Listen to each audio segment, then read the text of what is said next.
ఇప్పుడైతే నేనైతే ఉల్లిగడ్డ కారం అయితే చేస్తున్నా. ఉల్లిగడ్డల కారానికి ఏదో ఉల్లిగడ్డలు ఒకటి, కారం, ఉప్పు అయితే సరిపోతుంది. ఫస్ట్ కారం ఒక స్పూన్ అయితే వేసుకొని ఉప్పు అయితే వేసాను. ఇలా ఒకసారి అయితే ఉప్పు కారం అయితే కలపెట్టుకొని ఇందులోకి అయితే ఉల్లిగడ్డ అయితే వేస్తున్నా.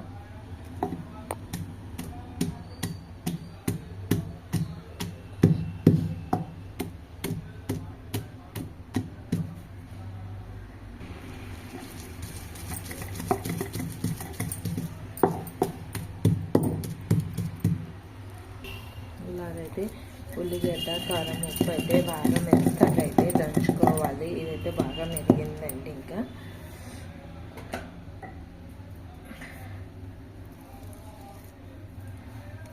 ఇది అన్నంలోకి కానీ ఉప్మా దోశలోకి కూడా బాగుంటుంది. ఉల్లిగడ్డ కారం చాలా టేస్ట్ అయితే ఉంటుంది. మేము చిన్నగా ఉన్నప్పుడైతే మా అమ్మ వాళ్ళైతే సర్దికి ఇలా అన్నం పప్పు ఉల్లిగడ్డ కారం అయితే తీసుకొని పోతుండ్రి. ఇది పప్పు అన్నంలోకి అయితే చాలా చాలా బాగుంటుంది ఉల్లిగడ్డ కారం. ప్లీజ్ మీకు ఈ వీడియో నచ్చితే లైక్ చేయండి, షేర్ చేయండి, మా ఛానల్ని సబ్స్క్రైబ్ చేసి పక్కన ఉన్న బెల్ ఐకాన్ని క్లిక్ చేయండి.